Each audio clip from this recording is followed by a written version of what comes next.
Very good afternoon to all of you. My name is James Chin. I'm from the Jeffrey Chia Institute of Southeast Asia. A very good afternoon, and thank you so much for making the time to come here this afternoon to listen to a really interesting public lecture. So this afternoon, I have great pleasure introducing my good friend, Professor Ahmad Fauzi Abdul Hamid, who's a professor of political science at University of Science Malaysia. And I'd like to thank him for taking the time to fly down from Penang to share with us a really interesting topic called the many shades of Islamism and Islamists in Malaysia. I think one of the problems we have in Malaysia is that we tend to look at the Islamic group in Malaysia as a monolithic group, when in fact there are many different groups within the community itself. And it's sort of confusing for many of us who don't follow it closely. So I'm very glad that Professor Fauzi, who's an expert in this area, will come and share with us a right overview about all the different groups operating in the Malaysian political spectrum. So before we start, I'll just quickly go through a big background about Professor Fauzi. As I mentioned earlier, he's a professor of political science at USM, and he holds degrees from the University of Oxford, Leeds, and Newcastle. He has held senior fellowships at the Rajaratnam School of International Affairs, NTU in Singapore, and also a senior fellowship at ISIS Yusuf Ishak Institute, also in Singapore. And earlier this year, he was the Malaysian representative to the Russia Islamic World Strategic Meeting in Grozny in the Russian Federation. So can we put our hand together and welcome Professor Fauzi.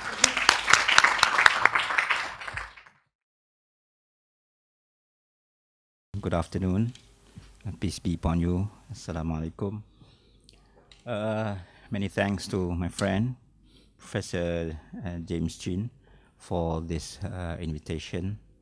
Okay, and also for the generous introduction. I haven't been in the best of health recently, but I never told him because I was afraid he would think that I was asking for postponement or cancellation of the topic. So please forgive me if my voice is not up to the mark. Okay, but anyway, let's try our best.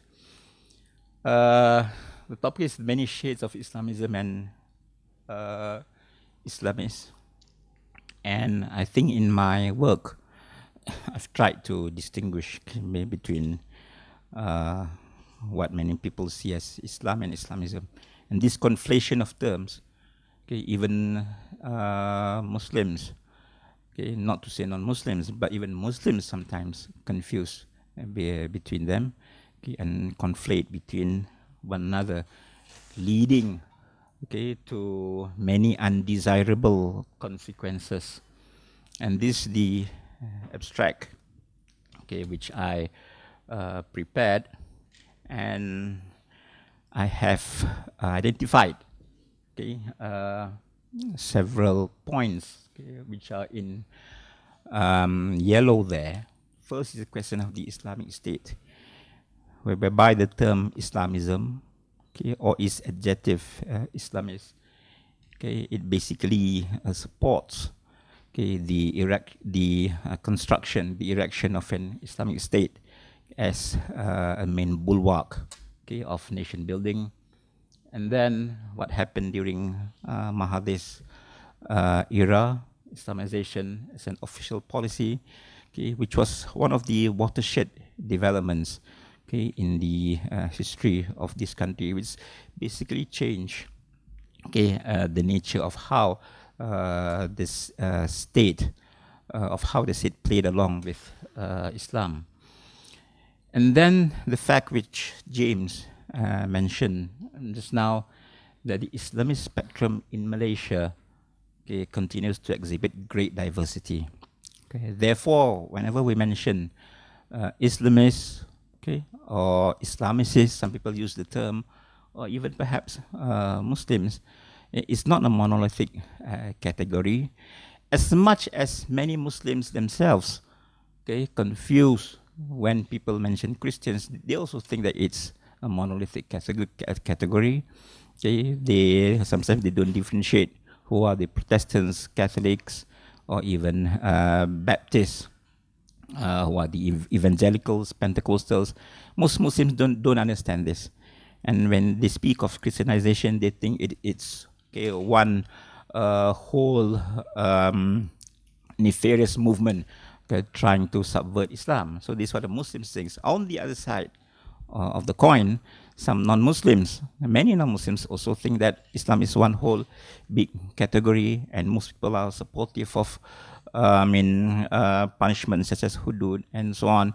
Okay, but that is indeed not the case, as we shall see. This is basically parts of the lecture. Okay. Definitions, manifestations, and I have organized this through strands of thinking. Okay, that's why I categorized the patterns as Salafi, traditionalist, neo-Salafi, neo-traditionalist. This interesting article by a Singaporean analyst, Muhammad Osman. You can just Google. It's in 2017 issue of a journal by the name of Contemporary Islam. He was saying that the future of Malaysian Islam would be the contestation between the neo-Salafi and the neo-traditionalist group. Now, this is his claim based on his arguments. And they are new Islamist actors, and there's the question of rising extremism and also challenges facing the government. Please also, I do apologize, as I know there are also some activists in this group, because as a scholar, I hold steadfast to some of my views. And some of my views might be controversial, some might be out of the ordinary and so on. So I've had, especially from Malay-Muslims, abusive phone calls to my office and so on. This is not a good phenomenon. Because I'm not a policymaker, I'm a scholar, and our role is to think, give ideas and so on. Whether policymakers, they want to adopt that, is up to them. It's up to them. But the role of scholars for me is to think, give ideas, and write adventurously, which might not be the ordinary views, which the public imbibes through reading newspapers and so on. And I rarely write in newspapers, mainly academic books and journals and so on. So most of people who read my writings are from the overseas, because as far as Bermuda, Pakistan and so on, people give feedback to what I write. Not so many as in Malaysia, as compared with overseas. So please forgive me if some of my views might be different, and I hope we can agree to disagree gentlemanly. Okay, some definitions given by some scholars. For instance, Joseph Liao was my boss when I was at the Rajaratnam School of International Studies. He wrote a book published by Oxford, Piety and Politics, Islamism in Contemporary Malaysia, whereby he defined Islamism as ideological politicization of Islam, and its institutional expression of Islam as a manifestation of political ideology. There was also this reasoned article in The Guardian, which I thought was an excellent history of Islamism from the beginning, especially as a post-colonial reaction. The second point there, the harvesting of Islam for political use. And I've left the links here so that you can benefit if you want to refer to them later.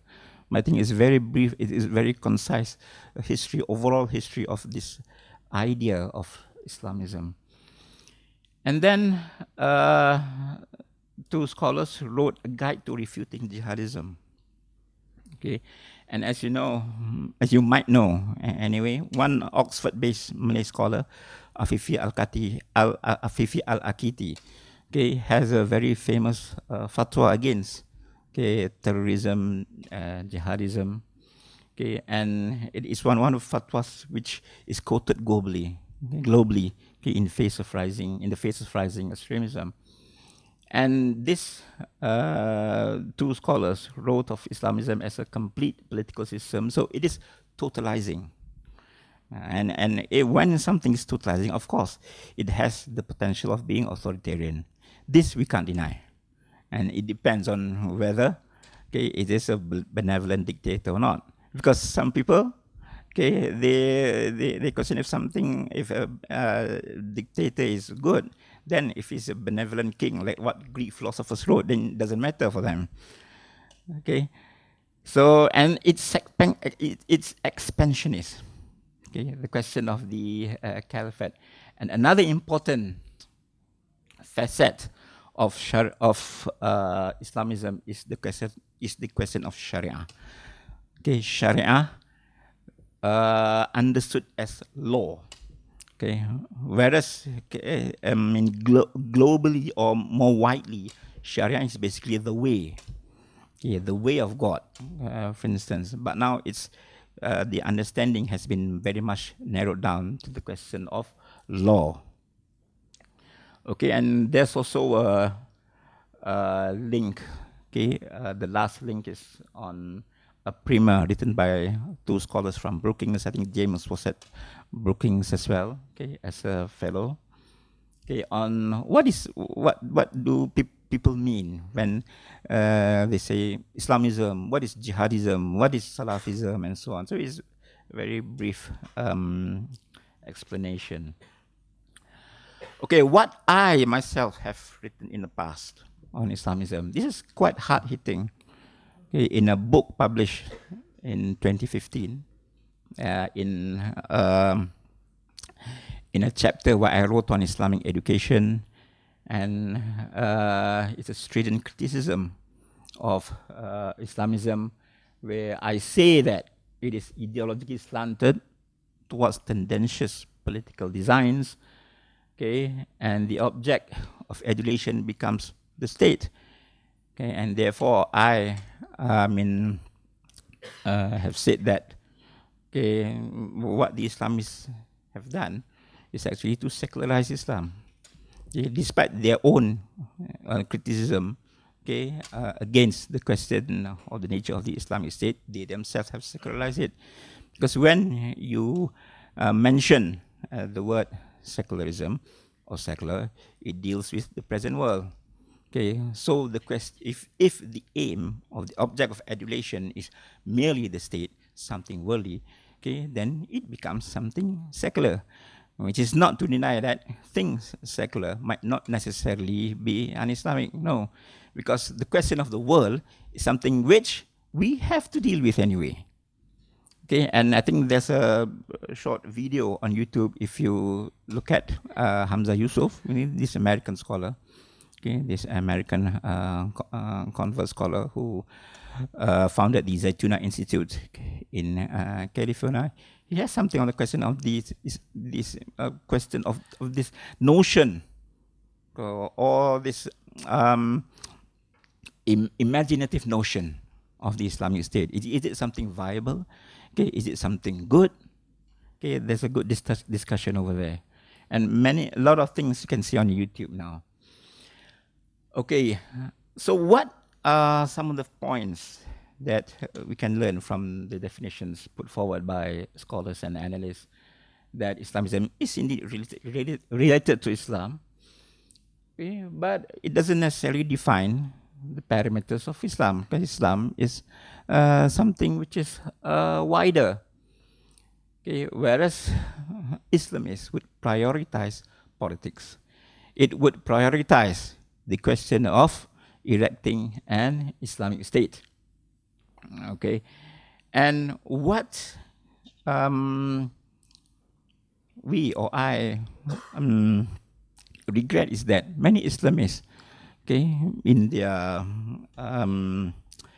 discourses, for instance, treat a criticism of Islamism as a criticism of Islam. You can read one famous book, Voices of Resurgence in Islam, edited by Esposito, and read a chapter on Maududi and the Islamic State. And he was telling how Maududi okay, the famous Indo-Pakistani scholar, treated criticism of his model of an Islamic state as a criticism of Islam. Okay, whereas Islamism here okay, refers to one way, okay, of a way, okay, not the way, okay, of defending or exalting Islam in public life. And so what I've written here, now the big issue about Islamism, it presumes one to be a lesser Muslim without an Islamic state.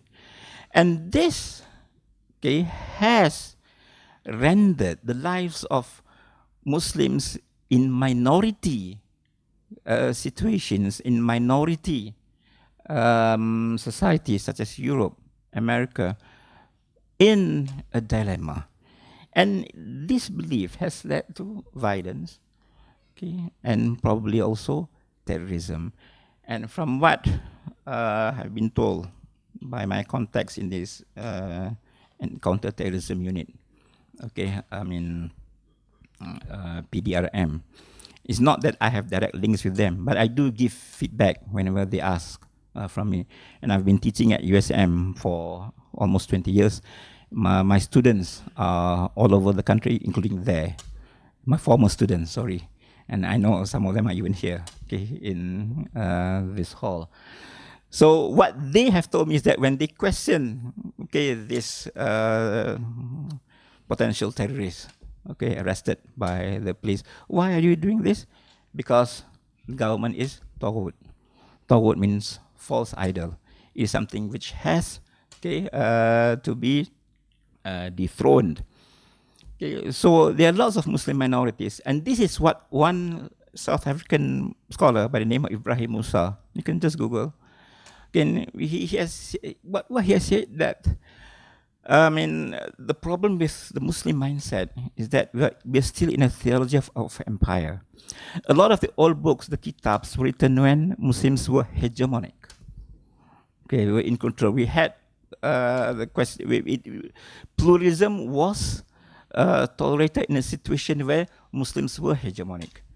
But then, because of colonialism, okay, and also the migration of Muslims to countries where the majority were non-Muslims, so I mean, Muslims were trapped in a situation, okay, whereby they couldn't actually implement politically what was in the books of jurisprudence, what was in the books of fiqh, okay, because this situational context was different.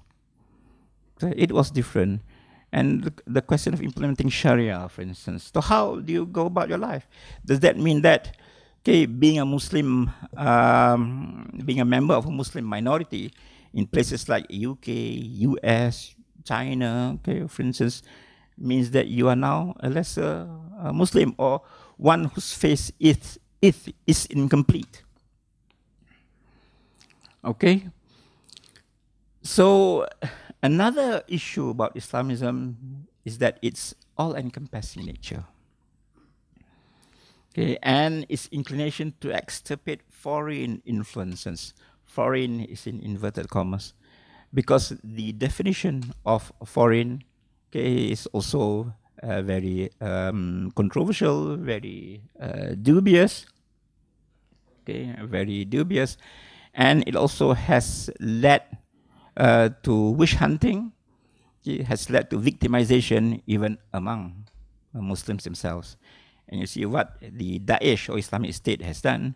Okay, most of those who are victims are Muslims themselves, who are regarded as apostates, as non-Muslims, whether they are Shia or Yazidi and so on, okay, because they have been accused of importing foreign influences, okay, to the extent that they have changed their religion and they deserve the death penalty, according to what Daesh says.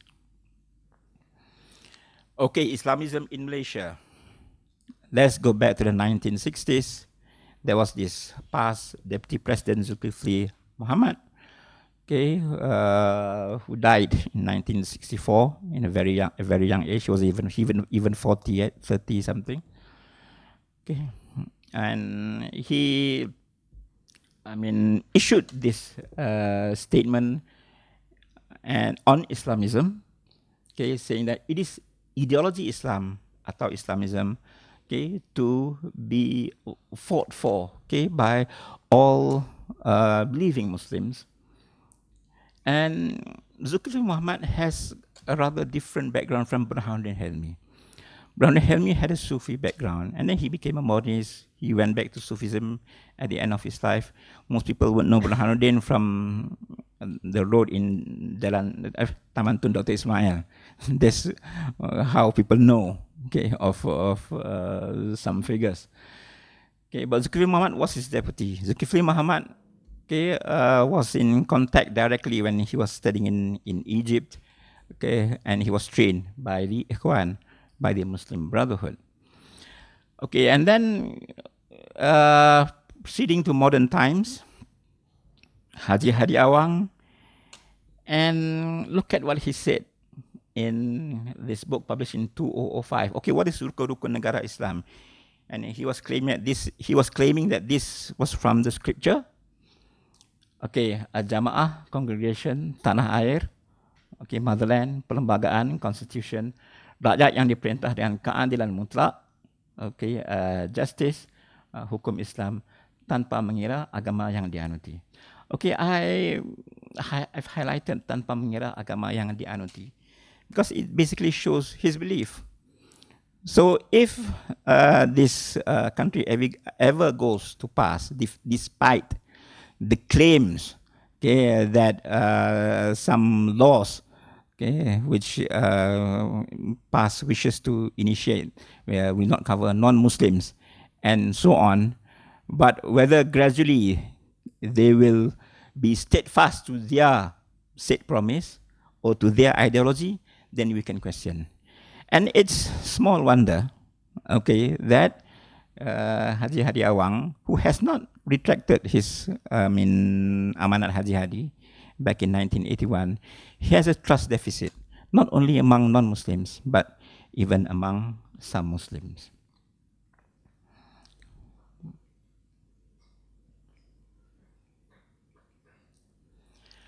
Okay, then let's go to state-centric political Islam. And one issue which I wish to stress here is the question of Article 3.1. Now, Islam is the religion of the Federation. Islam ialah agama persekutuan. Okay, nowhere in the Federation, nowhere in the Constitution is it stated that Islam agama rasmi. That is something which has been uttered by politicians. For instance, Tunku Abdul Rahman, he said that, but not the Constitution itself. And therefore, how politicians play along with Article 3.1 has changed from Prime Minister to Prime Minister. Okay, from Tengku, it was basically basically a secular state, although the word secular is not mentioned, okay, in the Constitution. Okay, and then until a question of Tun Razak, where Islam became an integral component of national culture, and then the Dakwah fever began around the mid-1970s with Malay students, okay, coming back not only from the Middle East but also from the West, and a lot of the Muslim Brotherhood diaspora were in the West. Okay, in the United Kingdom especially, and especially Tun Hussein On was also surprised when his own daughter came back, okay, from the UK wearing a hijab. So Mahathir, an astute politician, well, if you can't beat them, join them. Okay, and he beat the Islamists, okay, by playing their own game, co-opting them, especially Anwar Ibrahim, for instance, okay, Sanusi Junid. These were former ABIM activists. Okay, and he began or launched an Islamization policy, And also, I think if we can call it a blunder, okay, or a mistake, expanded by leaps and bounds Islamic bureaucracy, and this has today become a monster, okay, with a lot of budgets and wasted budgets. Okay, and Abdullah Badawi, for all his weaknesses and faults, he came with a vision of Islam Hadari, which was actually started at the end of Mahathir administration. But Abdullah Badawi was the one who made it part of state policy, okay, or part of the pillar of the state. But it was failure at a practical level. I think discursively, in terms of a discourse, it was something which you equate with civil Islam, okay, which in Indonesia had been happening since 60s and 70s. And even the term Islam Hadari is not a bid'ah. Okay, if you read a book by one scholar based at Exeter University, he's dead now, Nazih Ayubi. He wrote on political Islam. He used that term. That book was published in 1991. So it's not something something new, but they wrote of visualizing Islam as something larger than politics, which Islamists had actually been want to do, just visualizing or envisioning Islam as mainly political discourse. So, whereas Article 3.1 was previously understood as rituals or as Rukun Islam, and in a hadith, in a famous book, the 40 hadith, okay, and Nawawi's collection is a very famous book of hadith. I think it was the first hadith. No, what is Islam? The angel Gabriel asked the Prophet Muhammad, well, those are the 5 pillars mentioned. What is Iman is a different thing, and what is Ihsan is a different thing.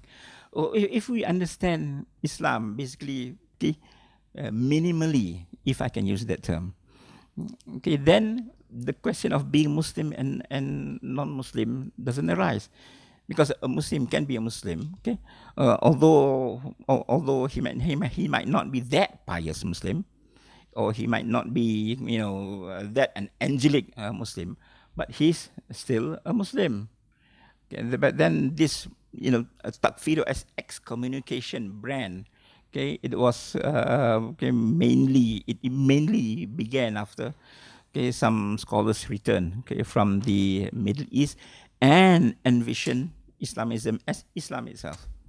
Okay, and I think a strong proof or evidence of this is the Amanat Haji Hadi. Okay, Islamic resurgence led to the dissemination of this Maududi and Kutub and Faruqi Islamist framework, and also its crystallization in the IIUM. There's a book, Blackwell Companion to Contemporary Islamic Thought, and can you read Rashid Morton's chapter on Maududi?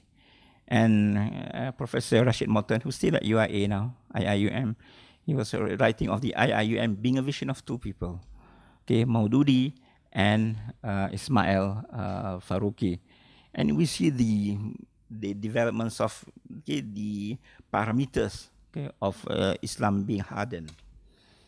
Okay, and then another watershed event, I think, what is pronounced in the courts. And is it that difficult? Because some of these justices, of course, judges, they change, they get promoted, and some, they were raised in an educational environment which has already been pro-Islamist. Okay, and if you read some of the judicial statements, for instance, by Faizal Tamici at the High Court, it's online. A lot of things are online now, which you can actually check. Now he said that Article 3.1 has a far wider and meaningful purpose than a mere fixation of the official religion. And when things get to the level of being a court verdict, it is very difficult to reverse it. Okay, it is very difficult to reverse it.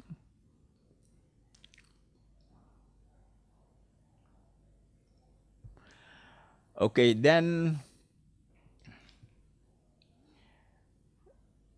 these are different categories, or what I call shades, okay, of Islamism, based on their strands of thinking, and not necessarily if they are of the same strand of thinking, they will be of the same group. No, and bear in mind also that sometimes the line is very thin. So people can change their grouping, they can change their strand of thinking, okay? And many people have changed. Okay? Many people even change from UMNO to PAS, PAS to UMNO.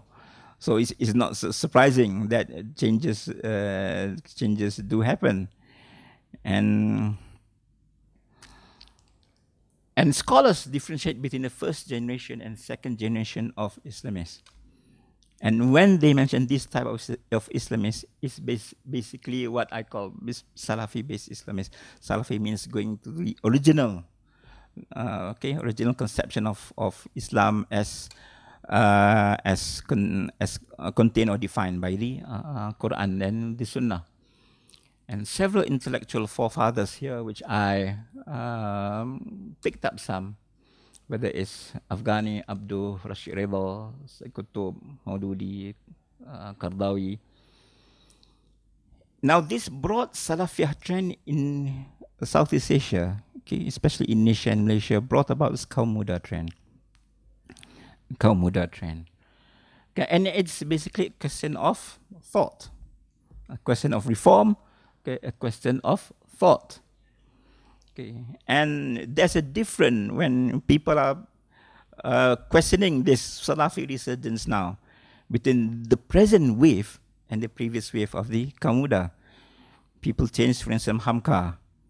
Okay, Hamka from kaum muda at the end of the day, he became more appreciative of what is contained in Sufism, for instance. And when people asked him, he was saying that, I mean, life is a question of you referring, you reading more, learning more.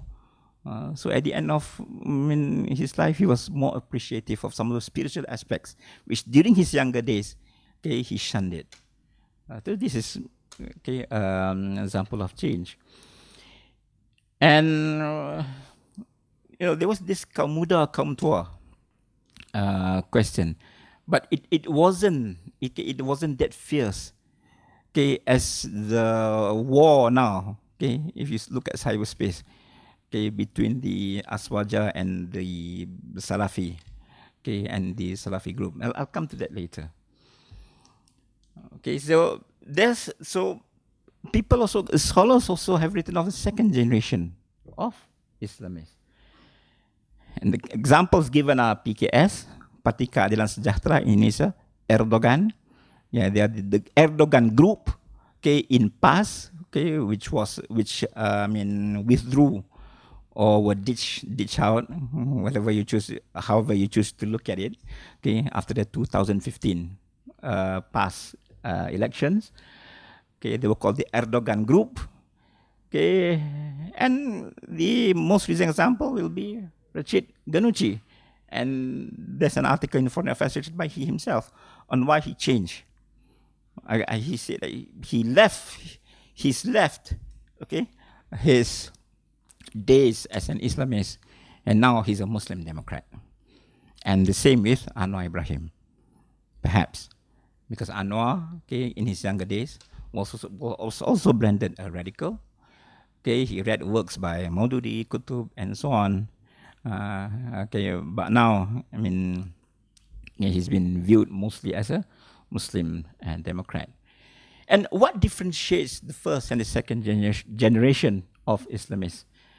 Okay, and the discourse of the second generation, okay, are mostly put forward by scholars, Muslim scholars, based in the West. People like Tariq Ramadan, okay, for instance, because they live in the reality, as I said just now. Muslims are no longer now hegemonic. Okay, and many people live in the West as minorities. So a lot of scholars there put forward this type of discourse, whereby previously shunned secular concepts, human rights, justice, good governance, pluralism, have now become Islamic priorities. Okay, and Sharia, okay, is tackled through a maqasid approach. If you read, okay, on maqasid Sharia, then they will go back. They will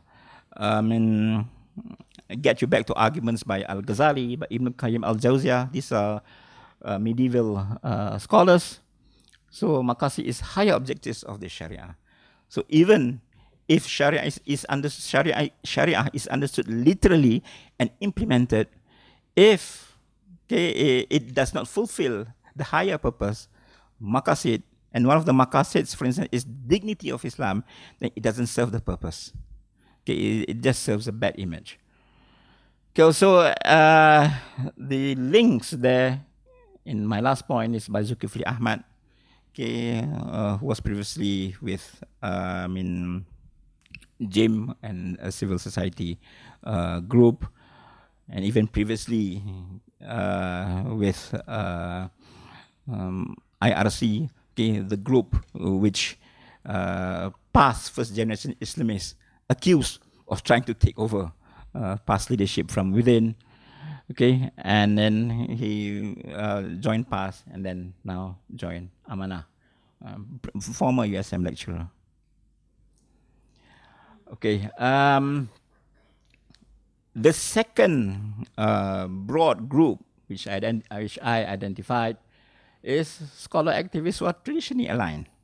They still want a form of an Islamic state, but it can be within a Kerajaan state, okay, meaning loyalty to the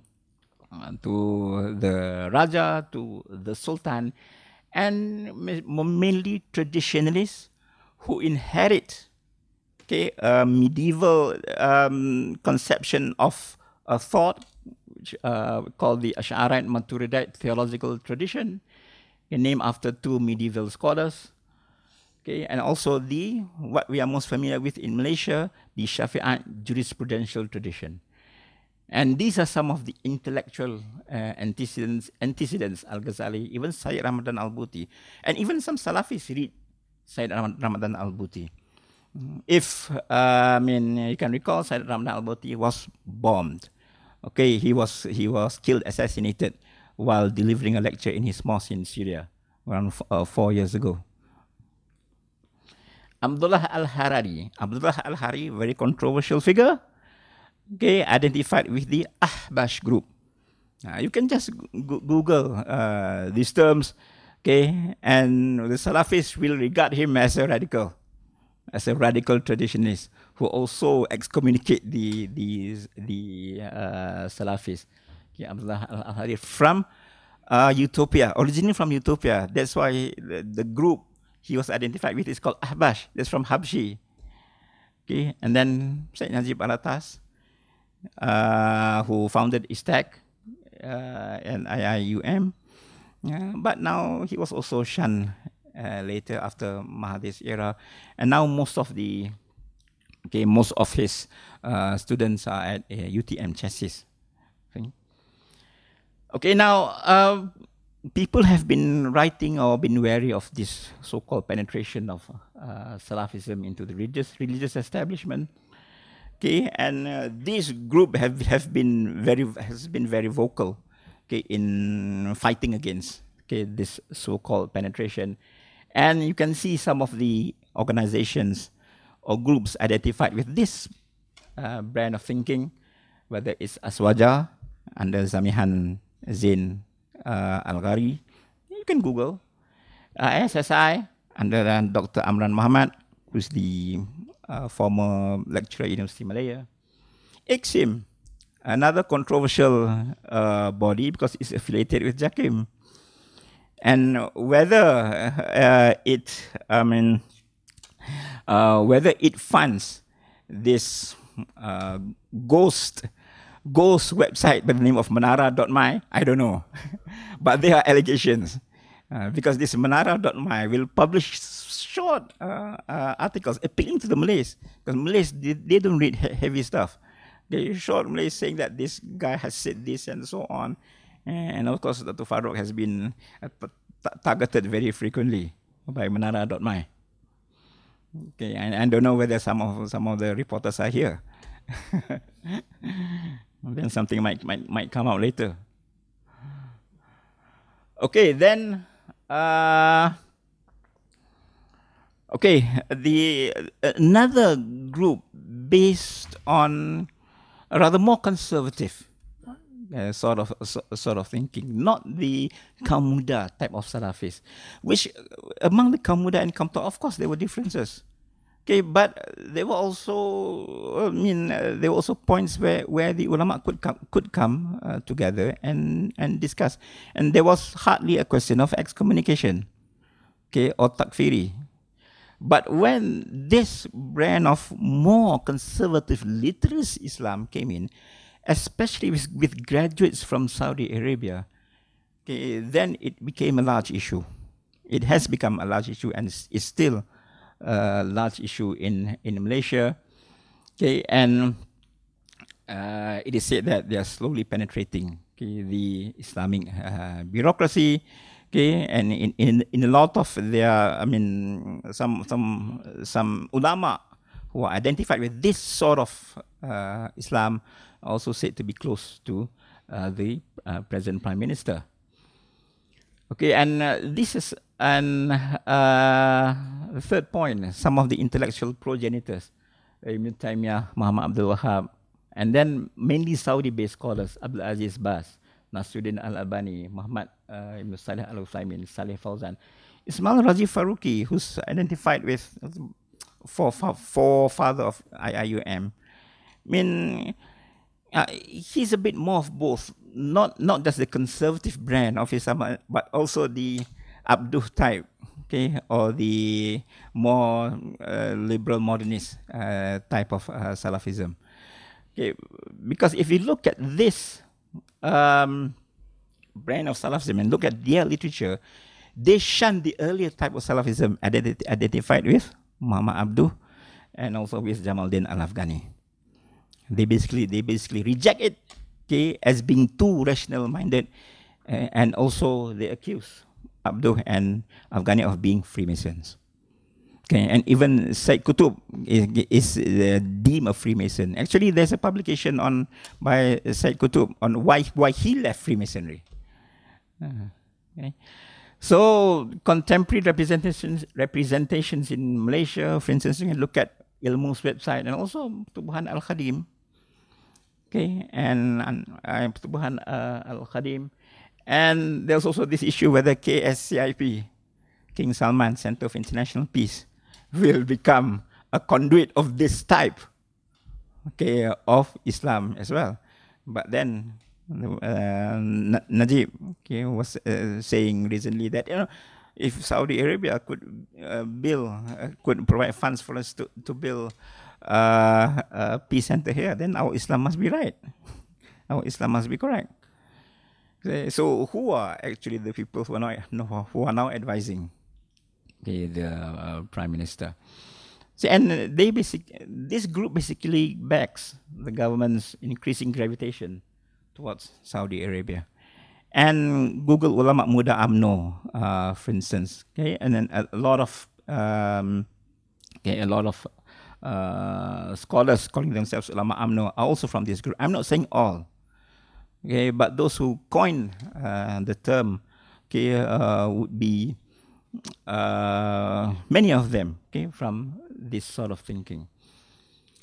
Okay, and then another strain of thinking, what I call neo-Sufi or Salafi Sufi, somewhere in the middle between Sufism and Salafism, or even neo-traditionalists, and perhaps Sufi eschatologists, believing in the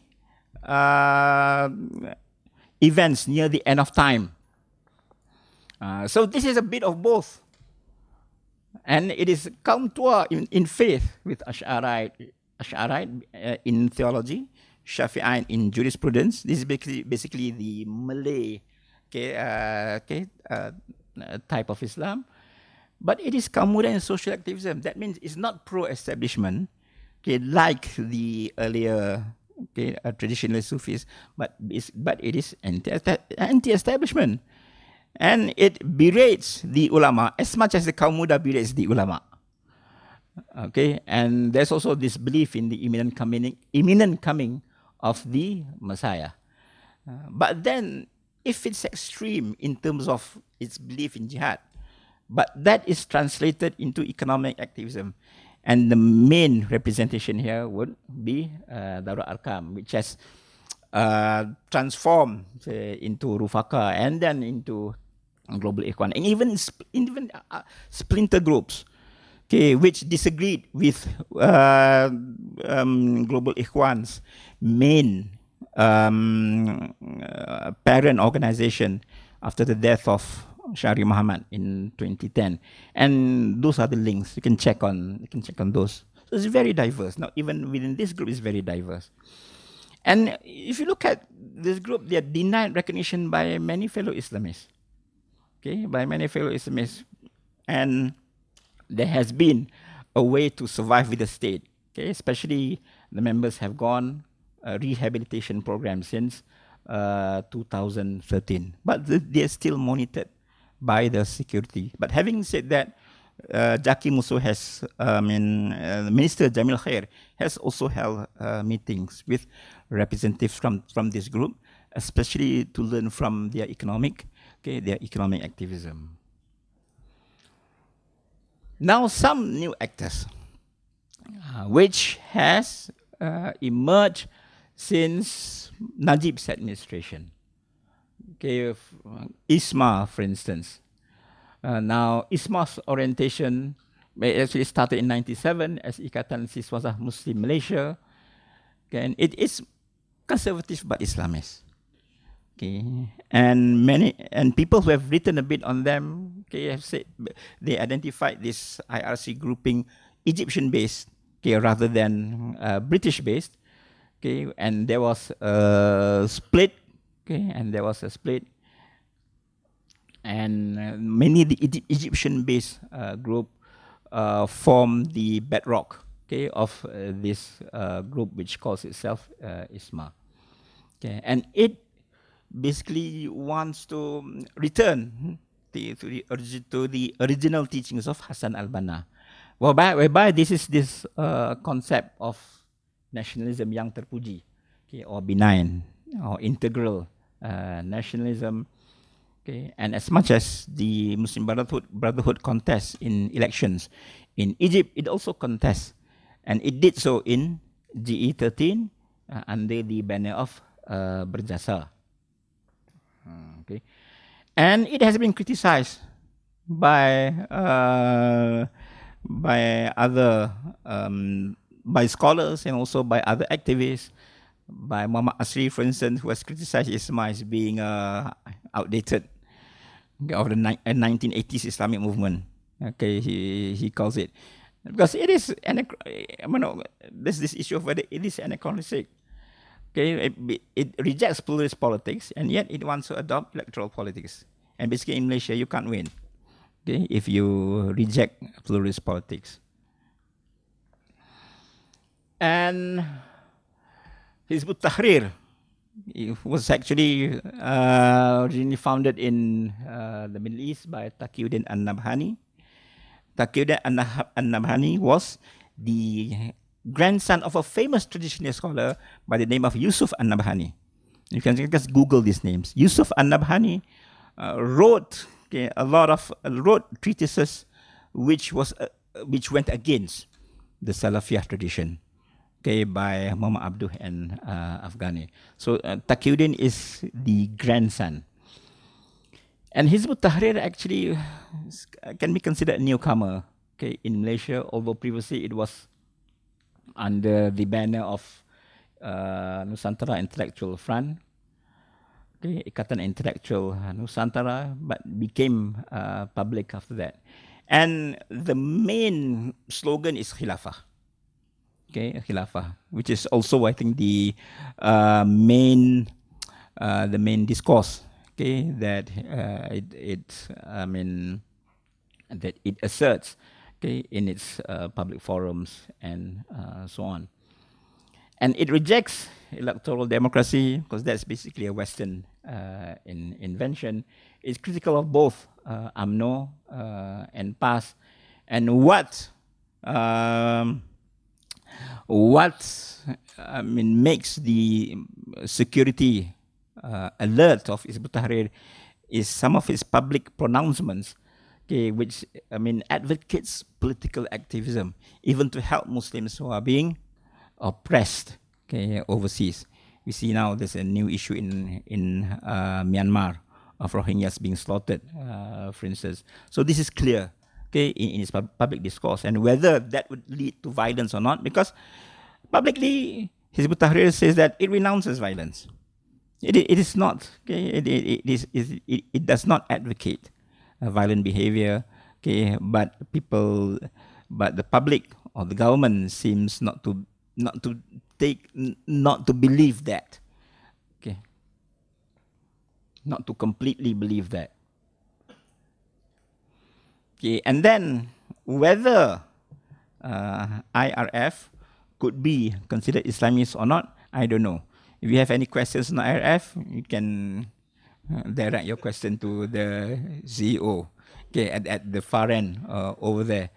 But it can also, you can consider it a splinter movement from the Salafiyah tradition, okay, and it advocates a liberal modernist conception of the state to the extent of advocating a secular state. Only that the term secular here not understood in Maududi's type of secular as being anti-religion. Most Muslims, okay, or Malay-Muslims, the lay Malay-Muslims, when the term secular is mentioned, they understand it as being which is atheist, which is non-religion, which is anti-religion. Okay, but the discourse put forward by IRF here is rather different.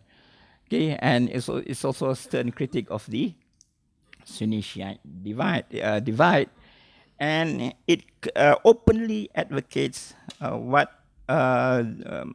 thoughts of a medieval school of Islam called the Mu'tazilite school, to the extent that now people have branded IRF as being neo-Mu'tazilite. Okay, whether that's true or not, I don't know. You can refute me after this. But this is what people have written of it. Okay, for those who have written. Okay, so two concepts very important, okay, in IRF here, with Tajdid and Islah, which is from the Afghani Abdul Salafiyah methodology.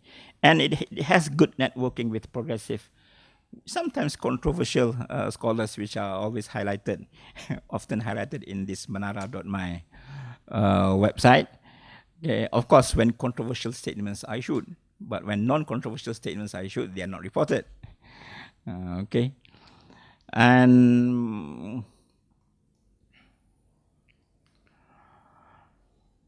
okay, so pitfalls. Now, what I wish to highlight here is that once Islam is essentialized as Islamism, or Islamism is defined as a fundamental characteristic trait of Islam itself, then life becomes very hard. Okay? And we accept that, okay, if we are into the spiritual tradition of Islam, people will commit sins. Okay, we have the animalistic character and also the angelic character. People are not angels. Okay, so, you know, there is discussion of how you repent, how from being a bad person, you could then even become a saint. Okay, as the Ibrahim bin Adham, one of the medieval walis, great wali, but he was a prince, very lavish. But it's a question of transformation. And people are not perfect. But if you look at this issue of the Islamic State, it supports a discourse of actually forcing people to become pious.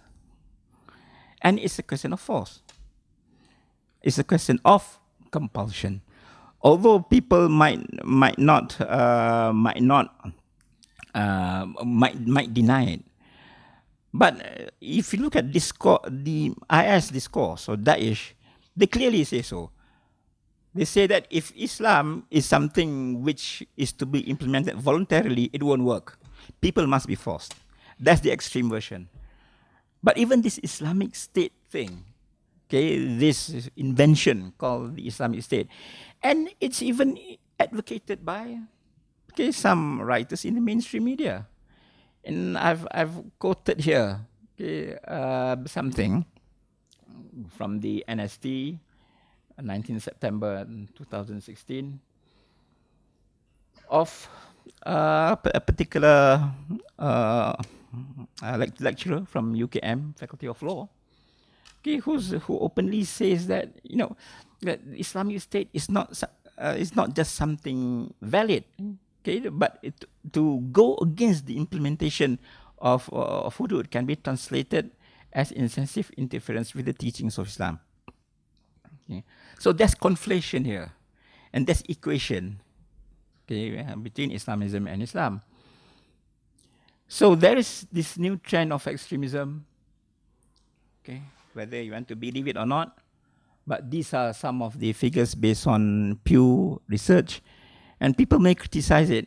I'm collaborating with Merdeka Center on a survey, Malaysian-based, on this question of extremism, because some people dismiss this is from done by foreigners and so on.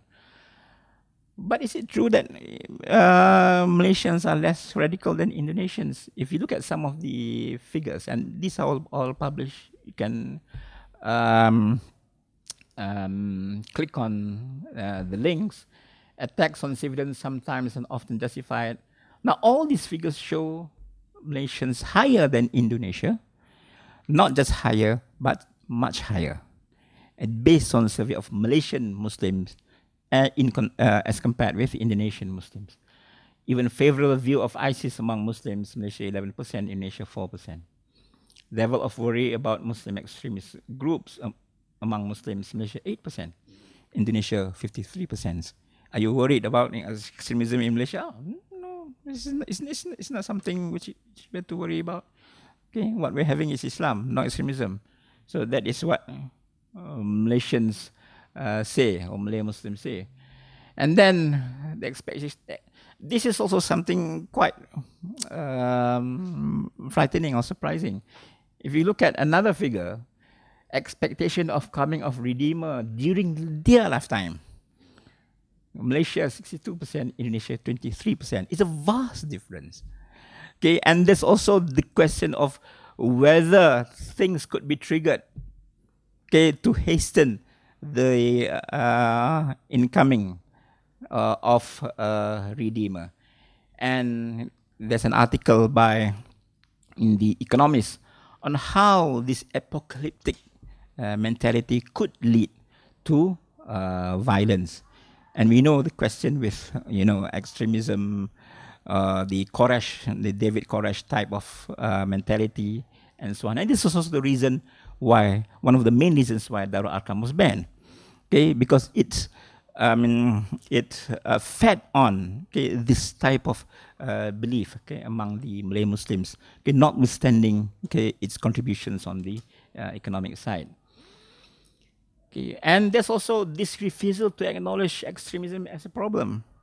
And this was a letter signed by, I don't know how many, 40-something professors, Malay Muslims, in response to G25, who wrote this open letter, published in the Star also, and this is also in the Star, which was questioning this increasing encroachment of Sharia-type law into Malaysian law as a whole. Of course, there are G25 members in this lecture hall also. Maybe they can answer your questions if you have any.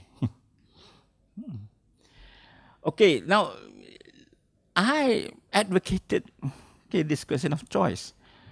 And the question of choice, whether it's civil law or Islamic law, is not rejection.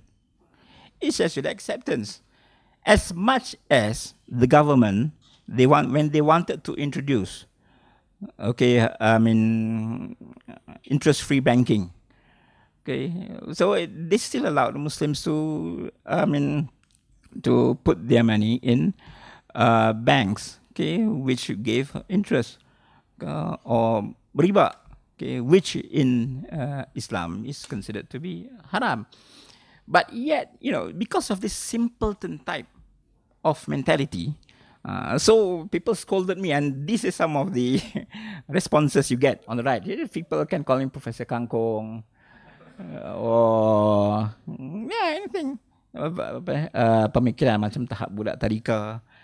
So that, for the Malay type of Islam, that is it. Unfortunately and disappointingly, they couldn't even think that when choice is given, and it's not something, when a scholar speaks, you have to read his writings. It's not just from one simple lecture like this, to understand one's type of discourse. That's why the scholar said, Najib Razak said that if you want to look at his thoughts, read the books.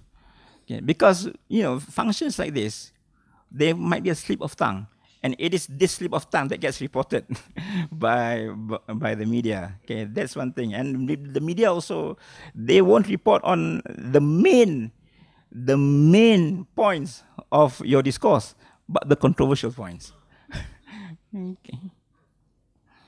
And the case for choice, by an American Muslim scholar, in a good article, but these are journal articles, and even academics now don't read journal articles. No wonder they can't publish in journals, because they even don't read them.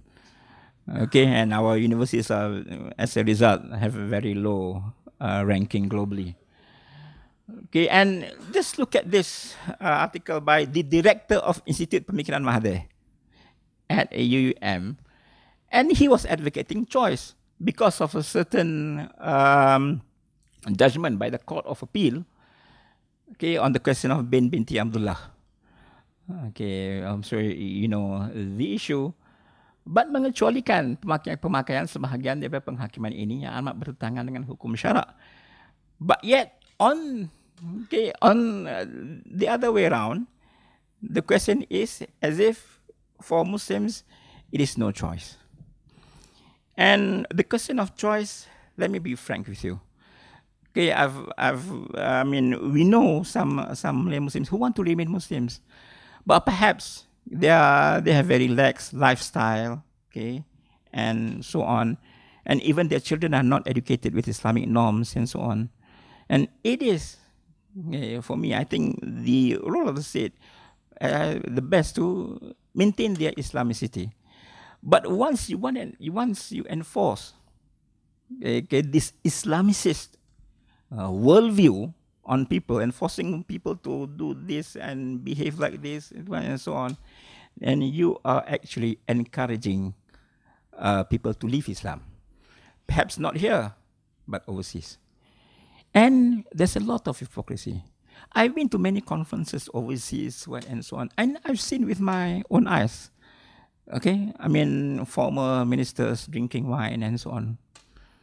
And when I say former minister, you will know which party, because it doesn't really matter. But people can come back and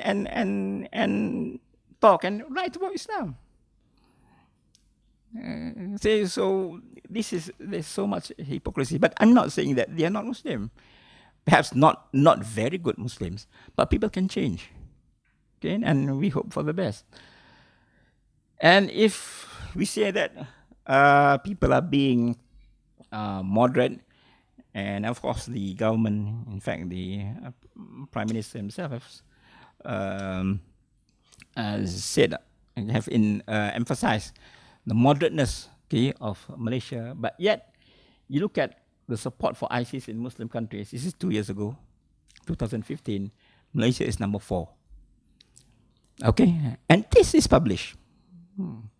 And this is based on a ratio taken by per Malaysian Muslims.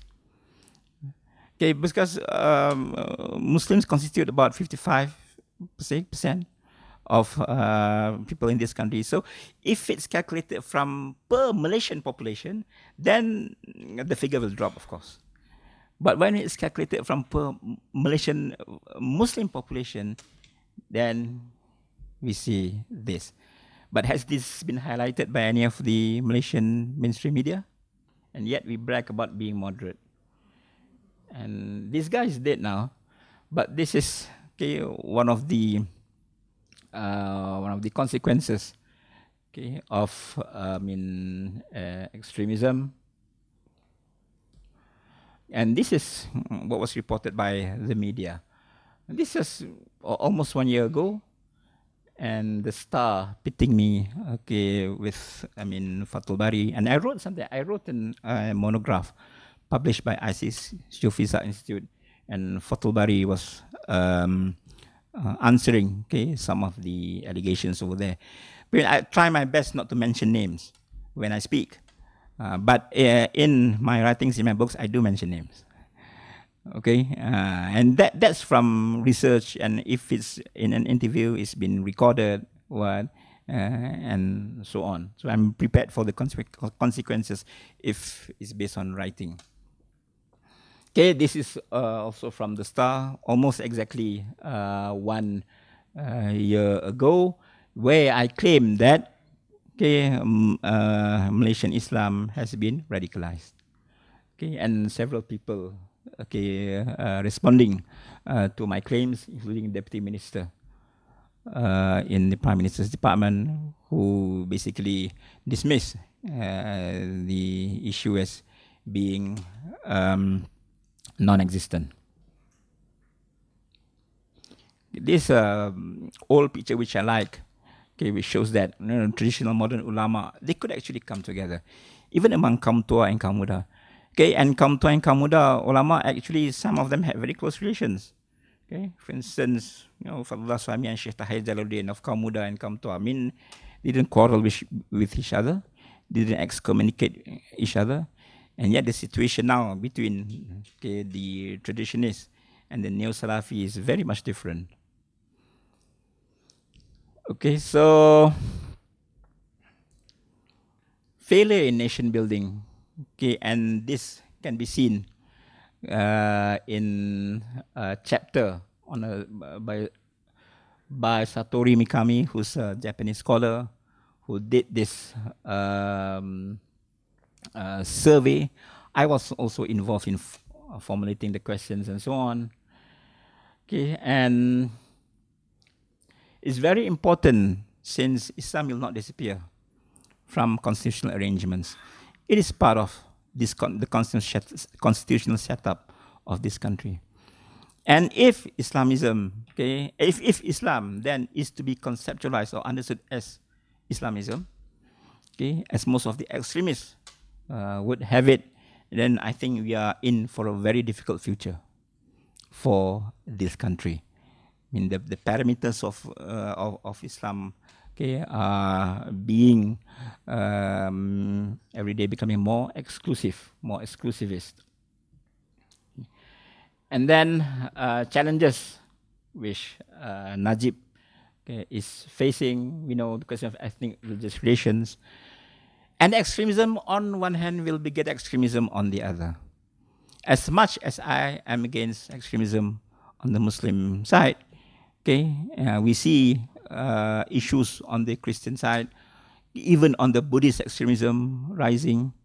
And there might be, I don't know whether there's influence from overseas. We see a terrible situation in Myanmar, and some of these evangelical movements. And I don't think Muslims and Christians have any problems if it's mainstream Muslims and Christians, who are actually, engaging with one another. But when it is a question of Salafi-based or neo-Salafi-based Muslims or extremist Muslims versus the evangelical Christians, then we have a big problem in this country. And extremist elements into UMNO, the penetration. Now this has been put forward by several scholars, but whether the government wants to listen to us, he also, Prime Minister also has his own political interests. He needs the votes of the rural Malay Muslims. Rural Malay Muslims, they don't, I don't think they would treat PPBM or, Bersatu or Amanah very much seriously. In their mind, it's PAS and UMNO. Okay, and both are becoming more extremist, and if that appeals to Malay Muslims in a situation where the government does not have a 2/3 majority, so you will say, why not? So these are just some of the proposals. They're very long term.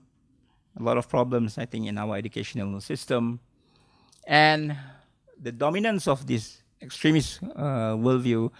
Now, the main casualty is this marginalization of spirituality. Okay, this marginalization of spirituality or tasawwuf, or what in modern educational terminology is just understood as akhlaq or morality. Yeah, because if we look at extremist literature, it's mostly regarded as foreign intervention. Okay, and this Arabization mentality will say that these are foreign influences. Sufism is from India, and then there's influence from Persia, and that's why a lot of this extremist, discourse, extremist discourse is in sync with this issue of Arabization now, and also the teaching of critical philosophy, and this is also absent. And I had the opportunity of discussing with the IIUM professor, Rosnani Hashim. You can check with her. Okay, who is professor of education, and she was in a meeting at the Jakim level and so on, and she was also advocating this, so that our students become more sharp-minded, and so on. But the answer was simple. This would lead Muslims to deviancy. This is to kesesatan. Of course, if we don't prepare students properly, with basic or fundamental teachings of Islam, a lot of things will lead to deviancy, not just philosophy. A lot of things now put forward or being aired over the media, television, could lead to deviancy. But it's a question of preparing students with the fundamental teachings of Islam and a way of better understanding others. But yet, that's at IIUM, the only university in Malaysia which has a comparative religion discourse, comparative religion course for undergraduates. And even there at IIUM, and I've criticized this, my chapter is going to be published in a book published by Routledge on this lack of comparative religion in the Malaysian educational scenario, because learning comparative religion is seen as something which is as if degrading Islam, or putting Islam at the same level or even at a lower level with other religions. And as a result, people don't understand the other. The other is always treated as something which is subversive and so on. And this is what is going on. And even at IIUM, I was saying just now, the understanding is mainly from a Muslim viewpoint. There's hardly, in the reading list and so on. If you want to understand Christianity, look at what the Christian scholars say. Because as much as Muslims are calling for the non-Muslim world to not essentialize Muslims, not all Muslims are terrorists, not all Muslims are extremists, and so on. But yet, on the other side, the same thing is happening. We essentialize the West. We essentialize the Christian world. We think that everything over there is monolithic. When Trump speaks something silly through his Twitter and so on, we think that that's the West. But so there's this mutual understanding which must be appreciated. Okay, and I end my presentation with a quote from Sukarno. So I think it's very important that the Malay Muslims maintain the level of Malayness. It's not just question of Islamicity, but Malayness, and this question of the culture being Arabized, whether that is the correct term or not, I think is very threatening for the future of this country. Okay, it might not be accurate anyway, but there's a point in what is said by Sukarno here. Kalau jadi Hindu jangan jadi orang India, kalau jadi Islam jangan jadi orang Arab, jadi Kristian jangan jadi orang Yahudi. There's some, it's not very synchronized there. Tetaplah jadi orang Nusantara dengan adat budaya Nusantara yang kaya raya ini. Okay, thanks. So I'll end there.